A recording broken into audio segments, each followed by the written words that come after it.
Welcome to the Success Sculpting Show with Stephen Pierce, bringing you the right information right now to sculpt a more meaningful and memorable life of success. Join us each week to discover gems to help you grow your mental toughness, expand your will to win, and multiply your results. It's never been easier to learn what to do and how to do it to succeed at what you choose to do. This is truly an experience you won't find anywhere else. Now, here's your host, the Success Sculptor himself, Stephen Pierce. All right, everybody, welcome to another episode of the Success Sculpting Show. I am your host, Stephen Pierce, and today we are going to be double dipping because we have two guests with us today. They are an extraordinary married couple. I'm talking about Dr. Willie Jolley and his beautiful wife, Taylor Jolley. And these two have withstood the test of time. They've been married for over 32 years, and they work together, they play together, and along the way, they learned how to stay together for over 32 years. Now, Willie and Dee also juggle their lives around not just each other, but around their children and their grandchildren. They're best friends, they're traveling companions, and trusted advisors to each other. And they experience the world together, enriching the lives of those they encounter. And that is one of the reasons they've come to join us today on the Success Sculpting Show. And for those of you that have been on another planet and don't know who Dr. Willie Jolley is, he is a Hall of Fame speaker, an award-winning singer, best-selling author, and popular media personality. He was named one of the outstanding 5 speakers in the world by the 175,000 members of Toastmasters International. He's been inducted into the prestigious Speakers Hall of Fame. The Veteran Speakers Association named him a legend of the speaking industry. Dr. Jolley is the host of the #1 motivational show in America on Sirius XM. He is also an author. He's authored several international best-selling books, including It Only Takes a Minute to Change Your Life, and everybody's got a minute. A setback is a setup for a comeback. Turn setbacks into greenbacks and achieve greatness with an attitude of excellence. He holds a BA degree in psychology and sociology from the American University, a master's in theology from Wesley Theological Seminary, and a doctorate in faith-driven achievement from the California Graduate School.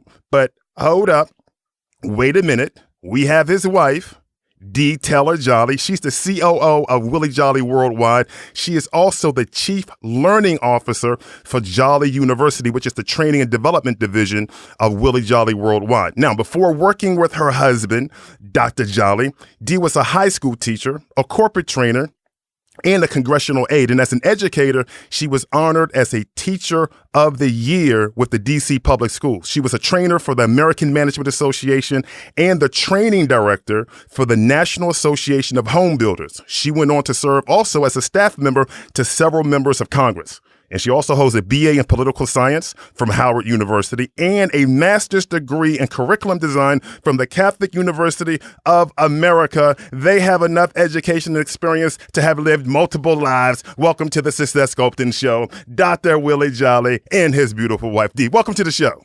Thank you. Thank you so much. I hope you're well, and I hope your listeners are doing great. All of those who will be listening to this interview, hope you're doing great. For those who know me, I always start the same way. I have only just a minute, only 60 seconds in it, forced upon me. Can't refuse it, didn't seek it, didn't choose it, but it's up to me to use it. I must suffer if I lose it, give account if I abuse it. It's just a tiny little minute, but an eternity is in it. Greetings to everybody. Wow, now that's a beautiful way to open. And I tell you what, if someone's not feeling good now, you will make sure, you and Dee will make sure they are okay by the time this interview is over. Now, let's get into it. We're going to be talking about your book. You have a new book, great book. It's called Make Love, Make Money, Make It Last, right? Correct. Right. Okay. Now, you've been married 32 years. Now, here's the question. Is it true? Is this true that you have not had an argument in over 30 years? And if that's the case, how is that even possible? First of all, it is true. We have not had an argument in over 30 years. Now, that doesn't mean we have not disagreed, but we have not had an argument. Now, we were on a television show in Portland, Oregon, a few weeks ago. And the lady said, "You've never had an argument?" I said, No. You didn't hear me say that. I said we haven't had an argument in 30 years. The first few years were like World War III. We were arguing, and we almost broke up one night over a big argument. Over Chinese food. Over Chinese food. But we learned some principles from some people who've been married 40, 50, and 60 years that we employed, and those principles worked. And once we started working the principles, our marriage changed. We learned how to disagree without being disagreeable. That's major. Yes. So the answer is yes, it's true, and it is possible. And what we do in this book is tell others how they can do the same and get away from arguing and going from arguing to hating to getting from arguing and going to the other direction and going to loving. Wow. And never let Chinese food come between making love last. Chinese was simply a symptom of us not communicating about what the real problem was. Right. It was not the chow mein. It was not the chow mein. So why were you two inspired to write this book?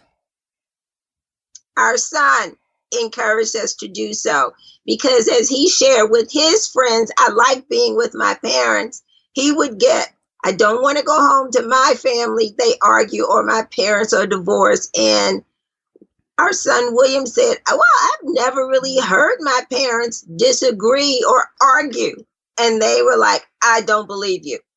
So for our 30th wedding anniversary, we went to dinner, and our son said, I'm going to have a few friends over so you guys can talk about just how you work and live together, because they don't believe me that you really like each other and are friends.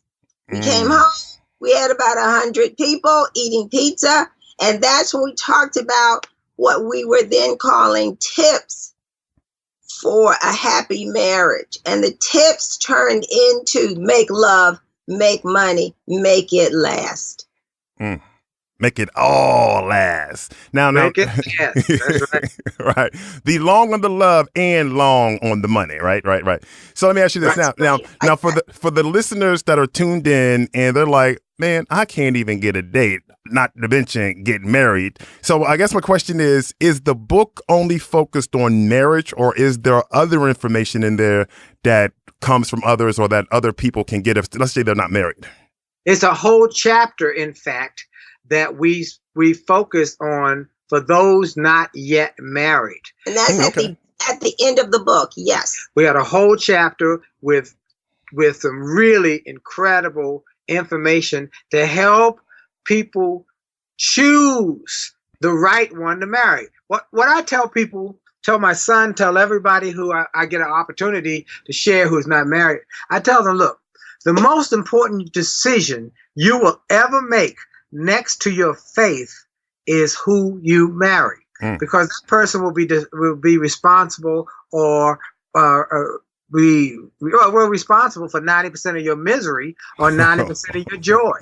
So we say choose well. Now, how do you know how to choose? Most people really don't know how to choose. So what we did was interviewed people who gave their really incredible insights in how you choose well, how you choose the right person, and how you get past what one person who's been married 60 years said, find out if this is the real person or is this a representative.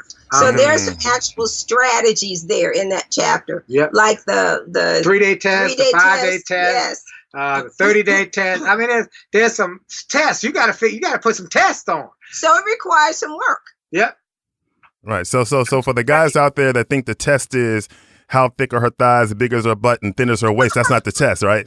No, that ain't the test. You know, we got to get past the boom, boom, bam, bam, and get to the brains. Okay. I understand, because I was a very happily single guy who was attracted to the boom, boom, bam, bam, the thighs and the breasts and the curves. But I got all of that. Okay. But that was not what attracted me to my wife. Right. What attracted me was the brains and the fact that I dug being around her. It's a miserable thing to be around somebody, and after the sex is over, you realize you don't like them.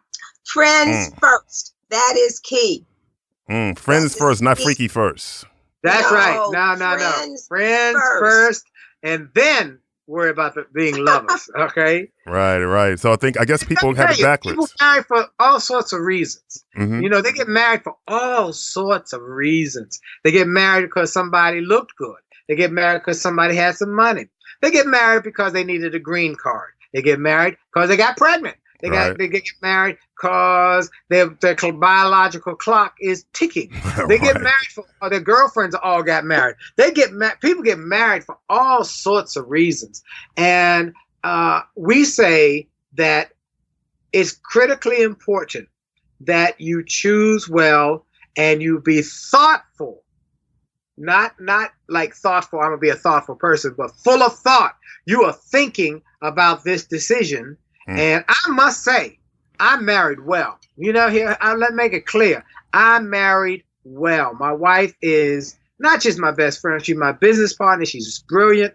She's tough as nails. She supports me 100%. That's beautiful. And so I married really well. Now, I thought about it because I was dating, women. I had women who I could have married any of them, but I thought about it. I put some parameters, say, would this one be a good life partner? The attraction was already there for you're attracted to somebody, right. But then you got to go beyond that. And so that's what I think is important. And what we talk about in that last chapter will help single people tremendously. Okay. Part of that is developing wisdom. Yeah, mm-hmm. yeah. In fact, wisdom. We tell people to get two copies of the book. And we tell them get one for each of the spouses or you and your significant other, so y'all can read it at the same time and be on the same page. Okay. But one church I was speaking at not long ago, a lady came up right after I finished talking about the book and ran to me and said, "I got to get 2 copies real quick. I got to get 2 copies real quick because my husband's on the way." I said, "Oh, Dee, we got to go and sign a couple copies for this lady real quick because her husband's coming to pick her up." She said, "Oh no. He ain't coming to pick me up. I ain't got a husband. This is for the husband that's on the way."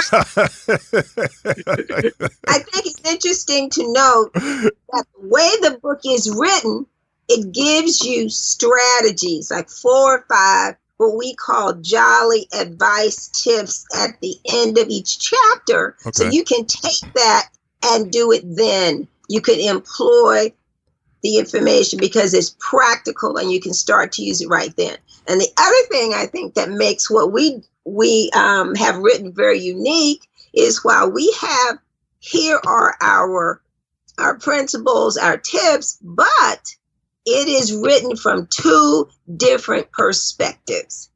Willie shares his take on it and I share mine.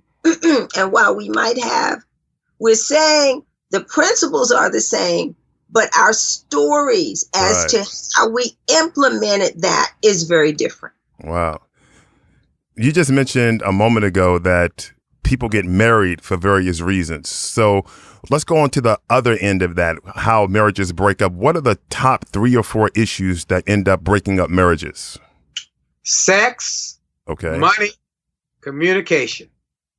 Sex, money, communicate. That's why we named the book Make Love, Make Money, Make It Last. Those are the 3 big boulders, the 3 big bombs that blow up marriages. And we deal with those in great detail in the book.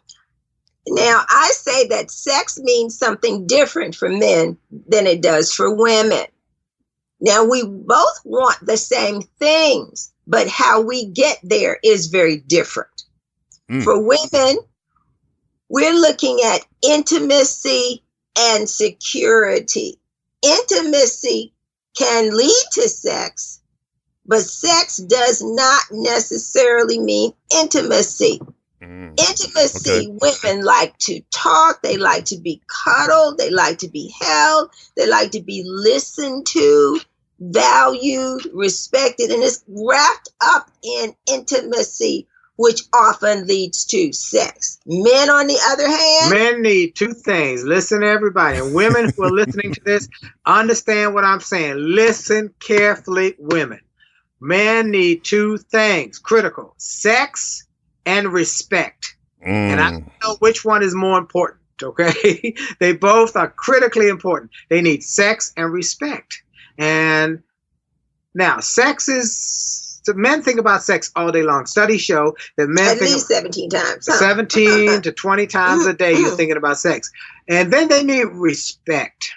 They need to feel like they are the king of the castle. And that's interesting. My wife learned from her mom, who was a tremendous woman, how her dad was a preacher. He was the king of the castle. Her mom ran everything, but she always gave him proper respect as the head of the household, as the man in the house, and he treated her like the queen of the castle. And let me tell you, it was a beautiful thing to witness as I saw the two of them. And so my wife learned from that and has shared it with women. Look, your husband needs respect. He needs it. It's critical. Just like somebody needs food, a man needs respect. They need water, a man needs respect. So women, listen carefully. Men need sex and respect. Let me ask you this, so that women can understand the repercussions, what's the impact of a man being in a relationship where he's being disrespected by the woman? What does that lead to? Oh, wow. Well, you know what? It's going to be major problems. We just had counseling a couple who are very good friends. Communication. Good friends for 30 years. They've been together 30 years, about to divorce. Someone called me and said, "Had you talked to them?" I said, "No." I called both of them separately, and they said, "We on our way out." I said, "What happened?" It wasn't one big thing. I said, "It wasn't one single event." No, this has been brewing for a long time. It's like death by 1,000 little cuts. Yep. How you talk to someone. The information could be the same, but it is how you convey the information. It's the tone of your voice. It is how you look when you talk to the person. You can have uncomfortable conversations or difficult conversations without getting below the belt. Right. And then that brings up learning to disagree without being disagreeable. Let me finish this thought. Okay.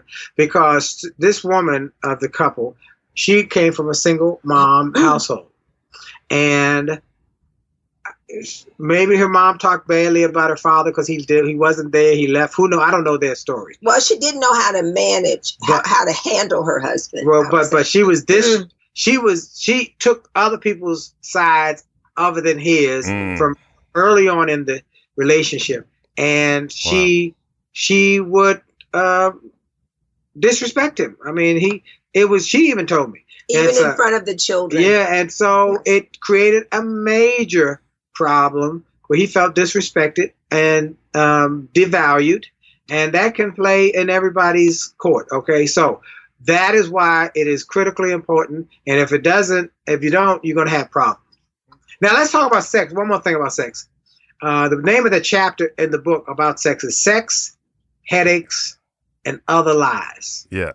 And we use that because of a friend who said her mama told her on her wedding day, she said, "Baby, this is your wedding day. Now I'm going to give you some advice. Never tell the lie that you have a headache.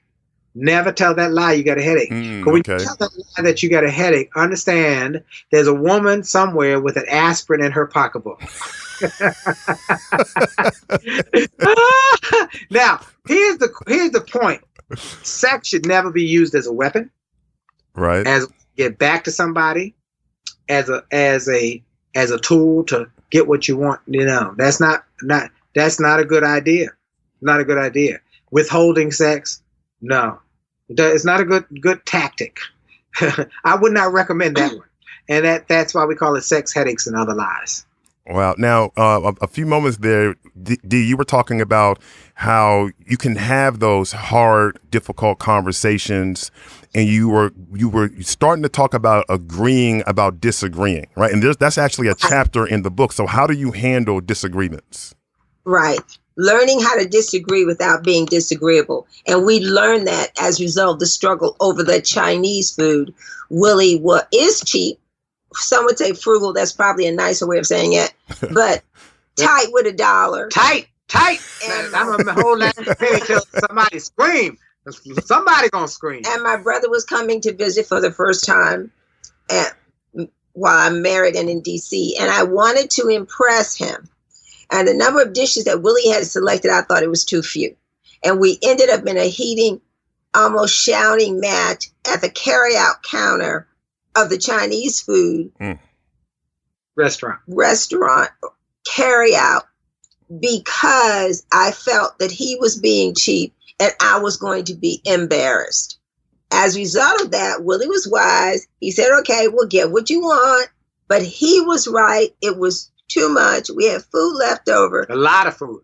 But see, this was somewhere I was used to going. She didn't eat Chinese food. I would go there all the time. I knew the entrees. I knew how much they gave. I knew how much we needed. But she felt that we needed more. And she didn't want to look like I was being cheap. But I had figured it out.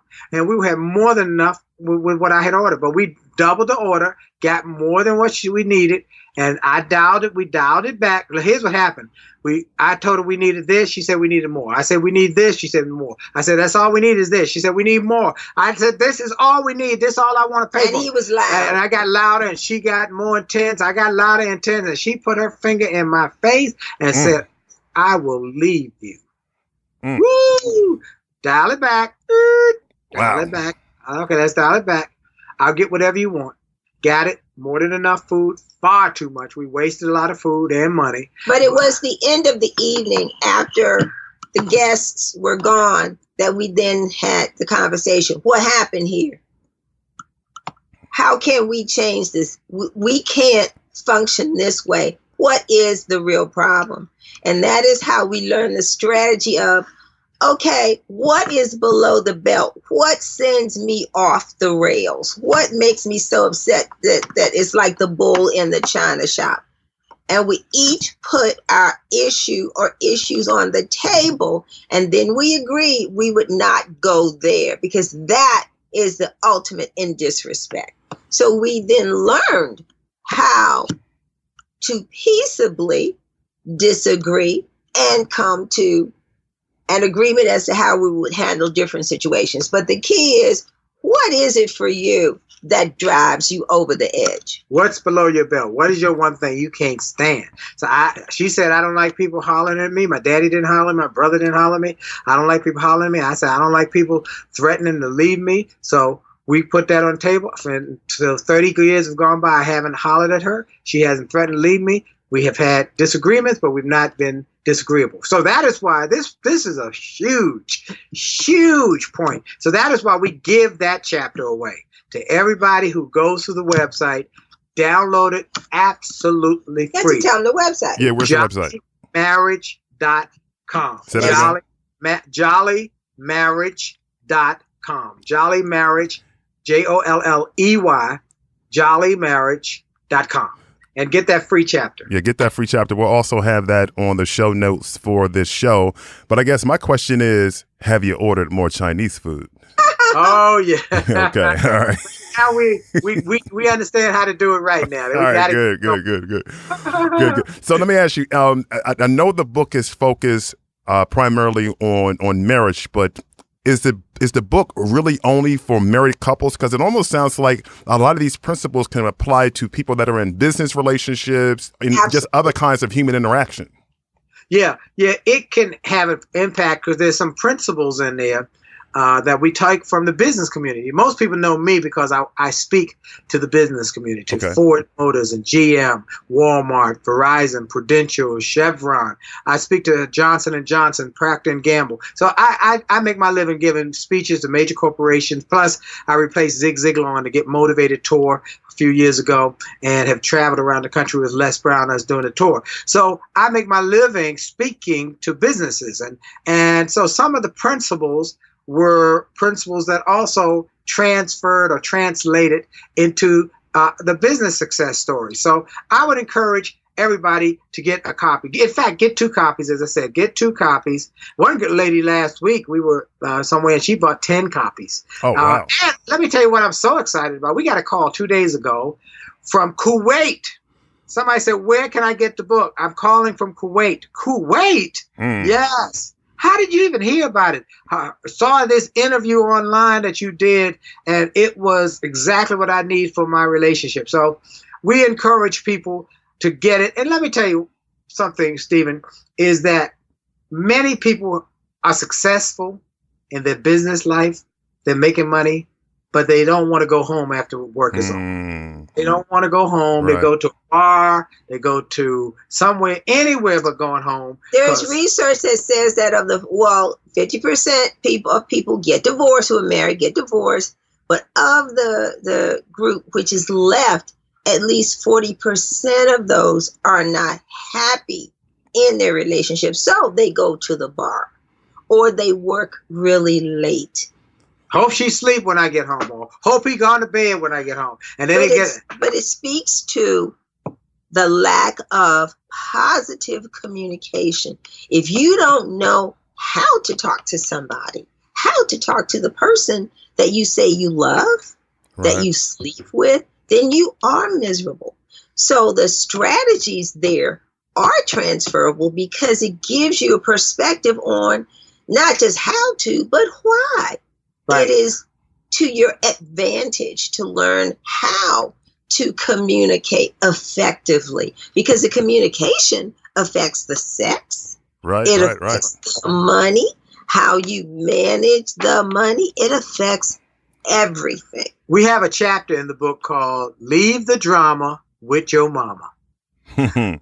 And that is exactly what we're telling people right now. Dia said it so wonderfully. There's the option of having drama or having a house with a no drama zone. And your house should be a castle. You get away from all the hell that you're going through at the workplace, all of the trauma and challenges at work that you can't have any maybe control over. You want to go home to peace and love and a great tranquil environment. But many people are not, because they got drama. They're watching reality shows. And reality shows are built on generating drama. And they think that's how they're supposed to live their lives, like the reality show folks do. Well, they do that for ratings. Those shows do that for ratings. Right. You're not going to get high ratings in a house that has a lot of drama. Right. Now, let me ask you this. So here's the question. How does a relationship progress when you have a bunch of people talking, but nobody's really listening? So they're not really listening to each other. They're just all talking to each other. That's my wife's specialty. Talk about listening. She talks about listening, communication. So talking is very different than communicating. So when you communicate, which is a choice, it means that you must stop talking and you listen. But you're not listening so that you can hurry up and get your point across. Right. You're listening to make sure that you understand what the person is saying, what the person is asking. And then when they finished, you need to be able to summarize what they've said. Is this what you're saying? Is this what you're asking? And then once you get confirmation of that, and it also gives you an opportunity to take some of the emotion out of it, then you can provide a thoughtful answer. But it really does take two. It takes two people to argue. Yeah. So if two people are just talking, nobody's listening. If one person is silent, you cannot have an argument. Right. So we call it LQC. Listen, question, clarify. Listen. Is this what you said? Was that what you did I get it right? Oh, okay. No, I didn't. Oh, okay. Then what? Oh, I get it now. Oh, okay, cool. I got it. Listen, question, clarify. Talk to each other. Have communication, and do so with talking and listening. And we're listening and talking and listening, and then nonverbal. We write about that as well. Nonverbal. I can tell just by when my wife, one of my son or my children or grandchildren, something ain't right, she can look at a certain way, and I know they better straighten it up, Okay.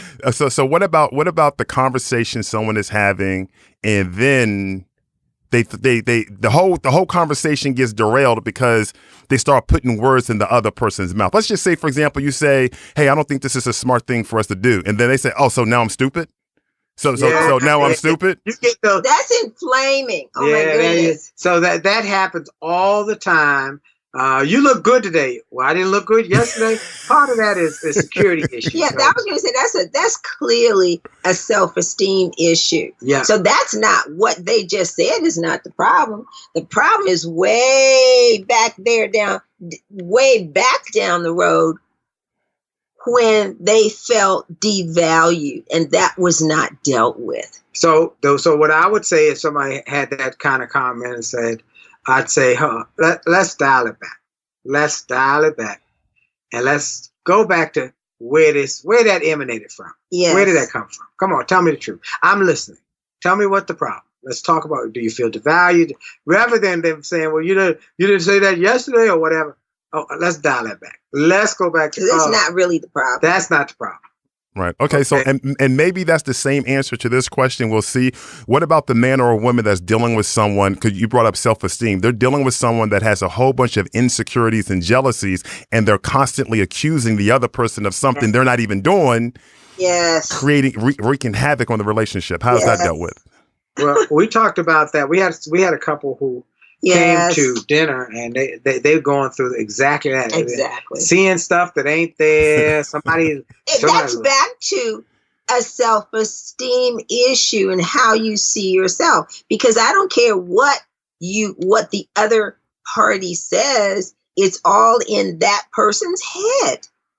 Right. So they again go back to drama. And the other person can't fix that. So one recommendation was that we gave was counseling, individually as well as group. Because when you have, that stems from something in the childhood, that stems from previous relationships where the person cheated. I'm now talking about the actual case that we counsel with that particular situation.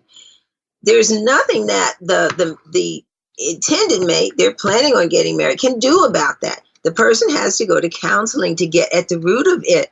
Because now she sees everything as, oh, he's looking at her. There's something else going on.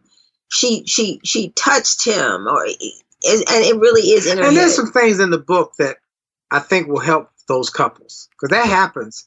And they got their rules of engagement. And so I talked to them afterwards. They said, we read the book. And we realized that we didn't have good rules of engagement that you talk about. Okay. We realized that there was communication issues. We weren't open and honest. And then the woman didn't feel secure. And I told you, men, women need intimacy and security. You got to do that every day till they start to feel secure. Right. And then the man didn't feel respected. So these things are basic little cracks that become big chasms because they weren't aware of them and didn't know how to handle them. We talk about that in the book. And I think the terminology when we talk about, this is how what you did made me feel. That is very important. Right. Because there might be a behavior that one person is not even aware that's causing the other person to be upset. But when you are able to communicate, when you did this is how it made me feel. Oh, wow, I had no clue. That was not my intent. Now you're getting closer to why you are behaving the way you're behaving. Right. But nobody can take away or say you're wrong if you are feeling a certain way. Right. Now, what I'm hearing, it actually brings up an interesting situation because let's say the man, he is like he feels displaced because he's not being respected, but yet he's unaware that he's not getting respect because the wife or whomever she is doesn't feel secure. You see what happens, and then all of a sudden it's a cycle. Right, she's not getting security because she's disrespecting him. So how can she expect a man that's feeling disrespected to make her feel secure? So you're in this cycle, like you're saying. So tell me a little bit, how if somebody is in that, how do they get out of it? buy the book, buy 2 copies, and read it together. And get out of that by reading this book, get 2 copies, read it together, and discuss each chapter at the end. It really, it sounds like I'm just selling the book. I'm telling you, our goal is to save 1 million marriages. Oh wow, that's awesome. And enhance 1 million more.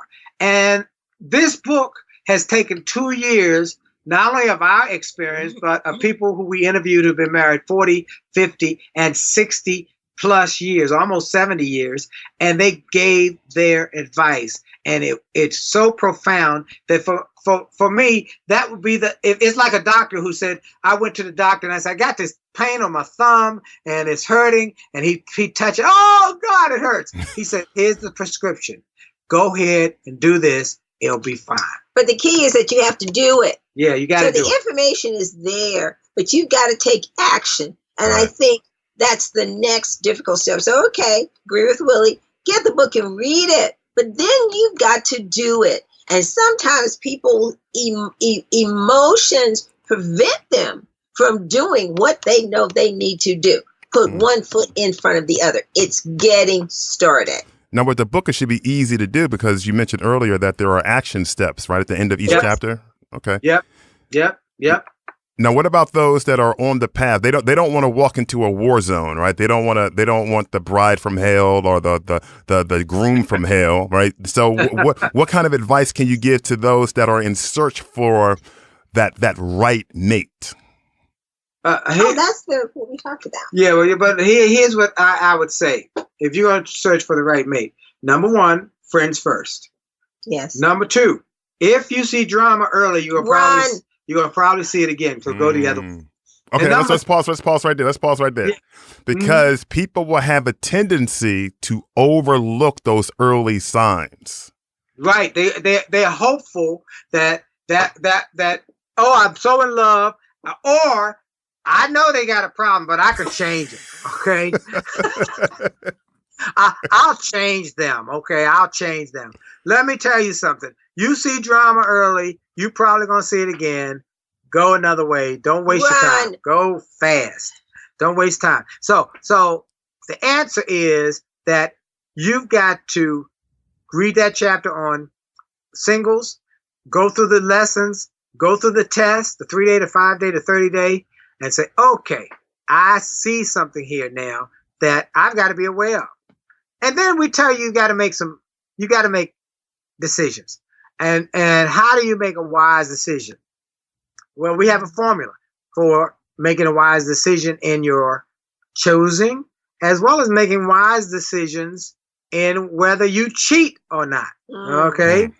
There are going to be some cheaters out there, and that has destroyed marriages. Right. And so we tell people, how do you decide? How do you make the decision?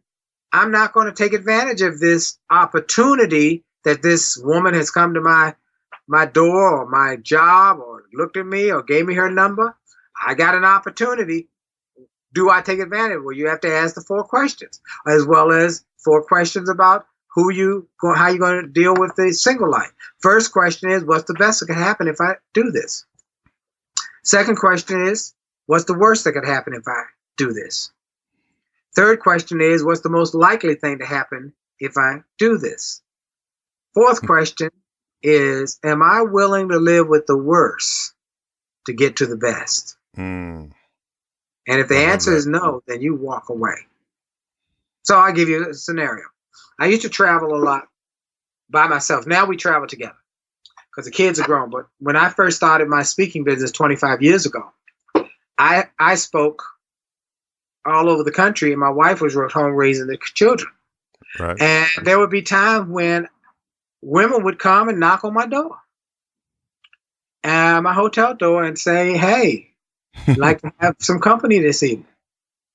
And these weren't prostitutes. These were women who were in the audience. And they would say, I loved your message. I really was inspired. I got all moved. And they would be gorgeous. But I'd ask myself the questions. What's the best that could happen if I do this? One night of fun and woohoo. What's the worst that could happen if I do this? I get AIDS, or my wife finds out about it, and or something worse, I either die, my wife leave me, or I die. Either one could be bad, okay? All right, that'd be the worst. What's the most likely thing? The most likely thing is a one-night stand, had a roll in the hay, and it's over. Am I willing to live with the worst, die, or have my wife leave me, for what would be the best in this situation? A one-night stand? Nah. Well, let's say the best was you had a long-term affair. Still no, nah. Because all I'm going to end poorly. Wow. Whatever's going to end poorly, okay? Wow. So we tell the story in the book from my friend Kevin Toney, who wrote the book Breaking the Men's Code. We interviewed him. And tell who Kevin Toney. Kevin Toney is the founding keyboard player for the popular group The Blackbirds. Oh, okay. Walking in Rhythm.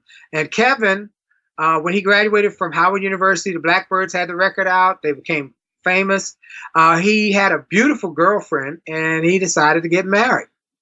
But he got married without telling her that he had been taught a men's code by his father and uncles growing up, which was you always have a chick on the side, always have a side piece. Mm-hmm. Well, for 25 years, he had side pieces, chicks on the side. He was on the road half the time. And one day, he told his wife he was hanging out for a weekend with his friend, his buddy. And not knowing that his buddy had made a spiritual commitment and said he was going to change his life and live more holy, righteous, and according to Scripture.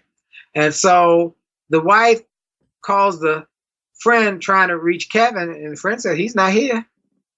I ain't seen him. So Kevin hears about it, finds out about it, whatever, and calls a friend and say, hey, tell her that you were mistaken. I hadn't gotten there yet. Cover for me. He said, no, I'm not doing that. I'm not lying for you. No more. No more. And Kevin's wife found out about the affairs and all, but she didn't leave him. And they went through counseling. And in the process, Kevin made a spiritual commitment through counseling and changing his thinking. And now he speaks to churches all over the country, talking to men about breaking the men's code, how to keep the marriage together. And so he does a lot with men's church groups, and he's very active in his personal church. So look, you're going to have situations where you got to make choices. Right. You got to make wise choices. And that's what keeps marriages together. I think someone said it takes five minutes to get married and about 25 years to figure out how to be happily married. Wow. So we're trying to cut your learning curve with this book. Yeah, I hear you. And by the way, you can get that book at jolleymarriage.com, right? Yes. That's correct. And the free chapter. That's Jolley marriage. And for those of you that don't know how to spell it, it's MARRIAGE.com. I know we got some smart people listening. You know how to spell that. So let's listen. Okay, so Dr. Jolley and D, for the people that are in a situation where they feel as if their marriage is unrecoverable, it cannot be fixed. Is there hope for them if they get the book and they follow the principles?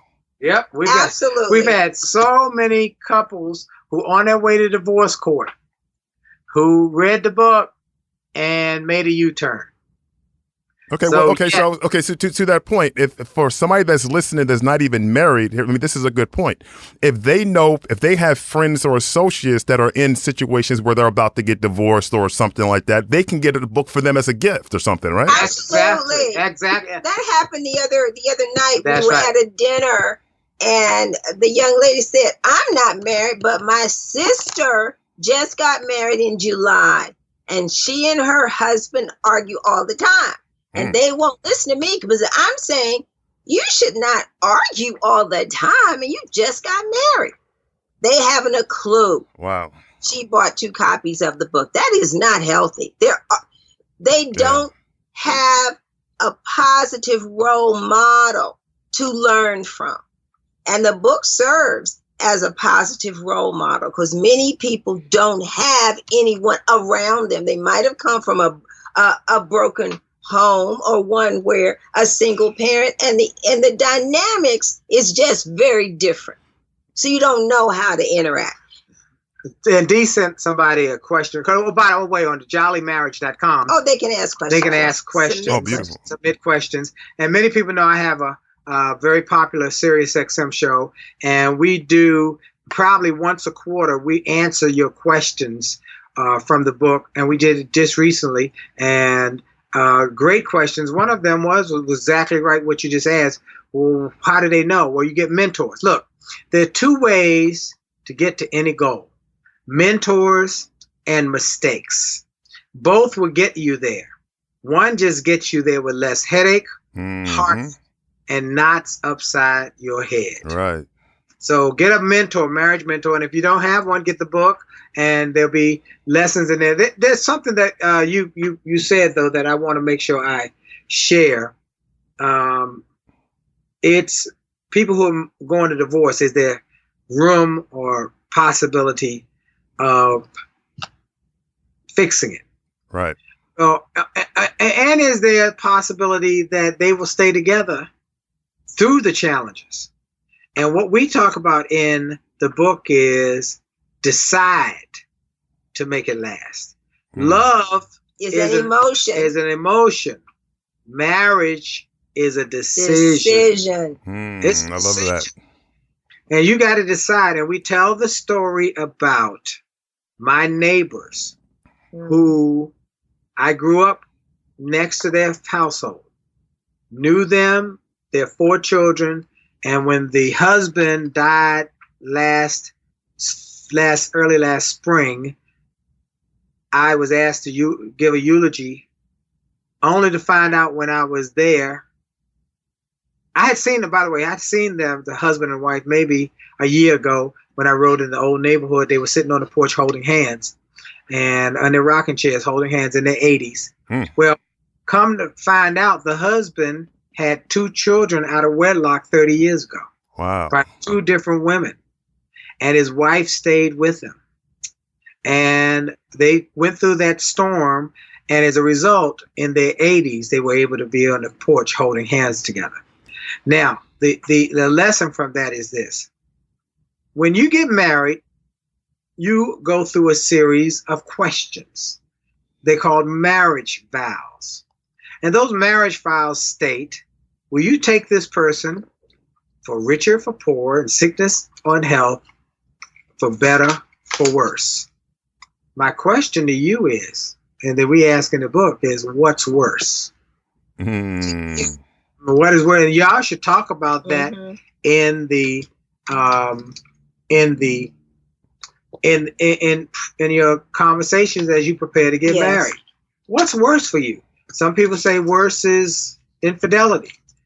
Some people say worse is cussing at me. Some people say worse is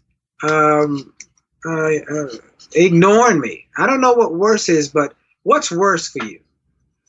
And now this couple we talked about who we met with, who have been married for 30 years, friends for 7 before they got married. Yeah. Now he never was unfaithful. So that wasn't worse for her. Worse for her was he cursed her like a sailor.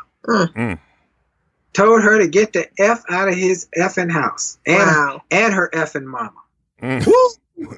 Now, he was angry at a moment where they had an argument and he exploded. But this is how they communicated anyway. Yeah, because they would cuss at each other. Disrespectfully. So I told him, y'all can't cuss at each other no more. So there was no place else to go. And so he apologized, she apologized, and they started a healing process. But it's again, what's worse? It wasn't infidelity, it was ugly talking. So what's worse?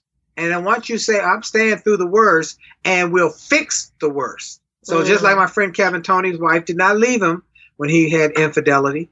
She stayed with him, and they're now happily married. They're both doing great, traveling all over the country with his son. But they were willing to work on it together. Yes. That's what I'm talking about, the butt in the seat work, which is required. You agree that we are going to do this. We're in this boat together. So here's what I want to ask everybody to do. I want everybody who's listening to this podcast, this interview with Stephen, to send us a note. Send us an email at info at WillieJolley.com. INF as in Frank O at WillieJolley.com. And I'll send you a digital gift that will inspire both of you or anybody you want, but it will inspire you. A digital gift that will really be great, something that will really bless you, because I'm grateful for Stephen having this access to you so that we can create a relationship to help you not only grow yourself, grow your future, grow your finances, grow your family, grow your faith, grow your relationships, and have fun in the process. So everybody who's listening, just send an email and say, hey, I heard you on Stephen's blog or podcast, and I want my gift. Okay? That's beautiful. All right, so you want to mention that email again, Dr. Jolley? Info. INF as in Frank O, info at WillieJolley.com. WillieJolley.com. And just say, I heard you on Stephen's podcast. All right, you got it. You all going to get a special gift from Dr. Jolley himself. Send it to send your email to info@WillieJolley.com. You can get a free chapter of the book at JolleyMarriage.com. And before we close out, I want to leave the last parting words with you, Dr. Jolley and Dee. What would be the final thought, tip, advice, quote, or what have you want to leave the audience with? Okay, well, I'll let Dee say whatever she's going to say first. Okay, three things. People think in threes. I would leave you with, how do we make our relationships better? We talked about it earlier in terms of communicating, and we know that communicating is not talking. It's listening, it's being thoughtful, it's getting clarity. So, communicate. Then we look at compromise. I think everything that we talked about says you have to be willing to flow, to share. No one is going to be 100% right. How you talk to someone, how you talk to your significant other, and you will work through because you choose to compromise. And then lastly, the choices that you make consistently to love together, to laugh together, and to stay together, because it really is better together. Yep, it is. So I want to encourage everybody also to go to WillieJolley.com, get some of the other books, A Setback, Set Up for a Comeback. It only takes a minute, change your life. Chicken Soup for the Christian Soul, Attitude of Excellence, Turn Setbacks into Greenbacks. Go there and get some of the resources that we have that will help you with professional and personal development. And then I encourage you all to follow your dream, wherever it leads. Don't be distracted by less worthy needs. Shelter it, nourish it, help it to grow. Hold your dream deep, down deep where dreams grow. Follow your dream, pursue it with haste. Life is too precious, too fleeting, to waste. Be faithful, be loyal, and all the day through. The dream that you follow, the dream of being happily married, will keep coming true. Have a great day. Thank you. Thanks for listening to the Success Sculpting Show with Stephen Pierce. If you like what you just heard, we hope you'll pass along our web address, successsculptingshow.com, to your friends and colleagues. Be sure to check out our archives of previous podcasts and check the schedule to join us for our next live streaming Success Sculpting Show webcast. This has been a Success Sculpting Incorporated production. Join us next time for another edition of the Success Sculpting Show with Stephen Pierce, and tell your friends.